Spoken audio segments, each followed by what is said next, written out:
Hello friends, कैसे हो आप सब। आई होप आप बहुत अच्छे से होंगे। तो करते हैं आज की वीडियो की स्टार्ट बिना देरी के। आज की वीडियो में मैं कुछ ट्रिक लेकर आई हूँ। कोई खर्चा नहीं है, सब कुछ अपने ही आप अपने घर को मेंटेन करना है। तो ये छोटी छोटी सी ट्रिक आज आपके साथ शेयर कर रही हूँ। चलिए शुरुआत करते हैं। आज मैं एक नई ट्रिक आपके पास लेकर आई हूँ। बार बार आपके पास ये शिकायत होती होगी या ये स्टैंड आपके घर में होगा तो इसमें क्या है, ये बार बार गिर जाता है। यदि एक तरफ से कप ज़्यादा हो गए, बैलेंस डिस्टर्ब हो जाता है तो उस वजह से हमारा ये स्टैंड गिर जाता है, रुड़क जाता है और कई बार हमें नुकसान भी उठाना पड़ता है। जो हमारे फेवरेट कप होते हैं वो गिर जाते हैं, टूट जाते हैं। तो आज इसी परेशानी से बचने के लिए फ्रेंड्स मैंने एक छोटी सी ट्रिक को यूज़ किया है। आपके घर में कोई भी छोटी सी रस्सी हो, उसे जो आपके बर्तन का स्टैंड होता है वो काफ़ी हैवी होता है और काफ़ी सारे बर्तनों का वेट लेता है, तो इस वजह से वो हिलता नहीं है। और उसके साथ मैंने ये कप वाला स्टैंड बांध दिया है। अब इसमें से चाहे कप एक तरफ हो, चाहे बैलेंस डिस्टर्ब हो, लेकिन ये स्टैंड नहीं गिरेगा और आपके कप सारे के सारे सेफ रहेंगे। अगर ये छोटी सी ट्रिक आपको अच्छी लगी है तो फ्रेंड्स मुझे बताना। अगली ट्रिक आपके साथ शेयर कर रही हूँ मैं डीप क्लीनिंग की। जब हम बर्तन धोते हैं तो हम हमेशा बर्तन धो लेते हैं, लेकिन ये जो टैप होती है जहाँ से पानी निकलता है और मैंने एक फुहारा लगा रखा है, इनको साफ करना हम भूल जाते हैं और फिर यहाँ पे एक पानी का दाग हमेशा के लिए जम जाता है। तो कोशिश कीजिए हफ्ते में चाहे एक बार या दो बार कोशिश कीजिए कि अपना सिंक एरिया बिल्कुल साफ़ रखिए, सुखा कर रखिए और जो टैप है उसे हमेशा डेली वॉश कीजिए। दिन में अगर एक बार आप वॉश करते हैं तो उस पर कभी भी दाग नहीं पड़ेंगे। और जो ये फुहारा है इसको भी साफ़ कीजिए तो इसमें काई जमने की शिकायत ख़त्म हो जाएगी।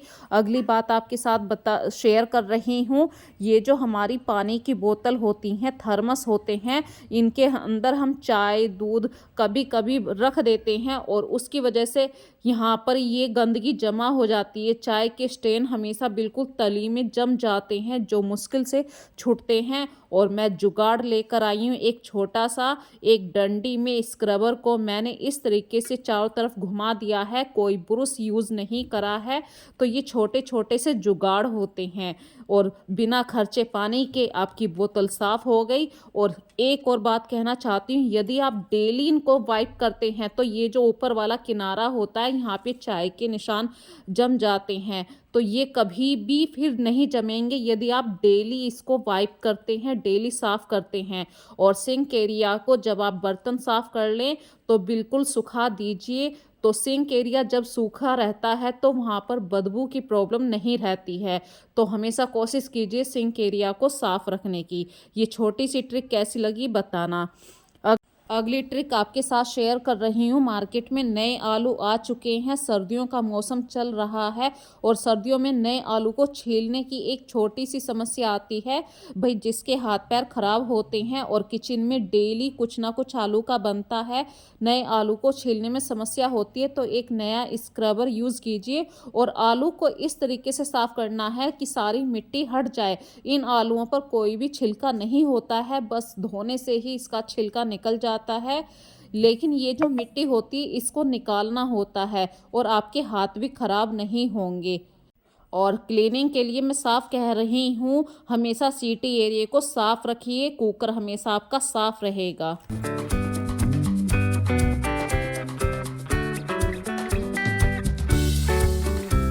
भाई सर्दियों का मौसम है, कपड़े एक दिन में नहीं सूखते हैं और नई रस्सी लाने का कोई बजट नहीं बता रही हूँ मैं। बिल्कुल घर में बेकार चीज़ जो होती हैं, हमारे लोवर होते हैं, शूज बेकार हो जाते हैं, उनकी लेस आप रख लीजिए और उसको ऐसी जगह बांधिए जहाँ पर आपको कपड़े सुखाने होते हैं। तो ये मेरे पास एक लोवर की लेस थी, एक शूज लेस थी, दोनों को मैंने फेंका नहीं, धोकर साफ रख लिया और कपड़े सुखाने के लिए मैंने एक रस्सी का जुगाड़ बना दिया। तो ये देखिए इतने सारे हैवी हैवी कपड़े भी इसके ऊपर डाल दिए हैं। ये छोटा सा जुगाड़ आपको कैसा लगा मुझे बताना फ्रेंड्स।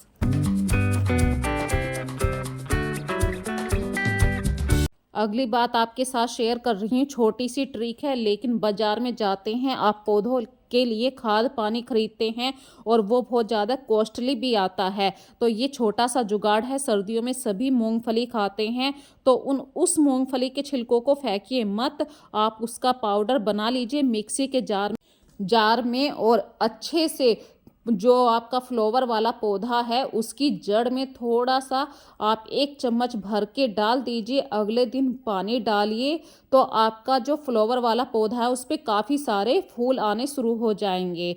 अगली ट्रिक आपके साथ शेयर कर रही हूँ फ्रेंड्स। सर्दियों में चाय सभी पीते हैं, लेकिन आप रेंटेड घर में रहते हैं या अपने घर में रहते हैं, अदरक कूटते हुए हमेशा सामने वाले को दिक्कत आती है कि क्या सुबह कुट कुट की आवाज़ आ रही है। तो इस ट्रिक से बचाने के लिए भाई ना तो आपकी स्लेब खराब होगी, जो आपकी टाइल की स्लेब होती है, तो इसके लिए आप पहले एक कपड़ा रख लीजिए, उसको 4 तह से फोल्ड कर लीजिए, फिर अदरक को कूटिए। अब जो आपकी ये आवाज़ है ये भी कम हो जाएगी, आपकी दीवार का भी नुकसान नहीं होगा।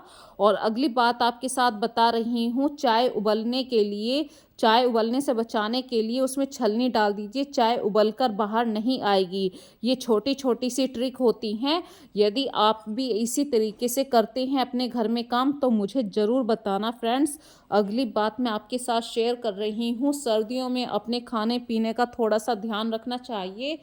अमरूद है, मूलियाँ हैं या गाजर है, इन्हें कभी भी ना तो सुबह को खाइए ना ही रात में, ये दोपहर के वक्त में ही खाइए जब सूरज निकला हुआ हो। और यदि सूरज नहीं निकल रहा है तो मूली मत खाइए, क्योंकि मूली की तासीर ठंडी होती है और अमरूद की तासीर भी। तो ये फ्रेंड्स ऐसी चीज़ें होती हैं जो पचने में थोड़ा सा टाइम लेती हैं। जब सूरज निकला हुआ हो जब खाइए। 10 से लेके 2 बजे तक का टाइम बहुत अच्छा होता है। और चावल भी वही, यदि आप नॉर्थ इंडिया वाले हैं और नॉर्थ इंडिया में चावल कम खाए जाते हैं, तो फ्रेंड्स मैं उसी ट्रिक के हिसाब से बता रही हूँ। हमारे नॉर्थ इंडिया में हम चावल बहुत कम खाते हैं तो सिर्फ दोपहर दोपहर में। अगली बात आपके साथ शेयर कर रही हूँ, आप दाल चावल बनाते हैं, दाल उबल कर कुकर से बाहर आ जाती है, तो इसके लिए 1 चम्मच सरसों का तेल डाल दीजिए। अब आप चाहे कितनी भी सीटी लगाएं, दाल उबलकर कुकर की सीटी से बाहर नहीं निकलेगी। सीटी पर सीटी आ जाएगी पर आपकी दाल उबलकर बाहर नहीं आएगी।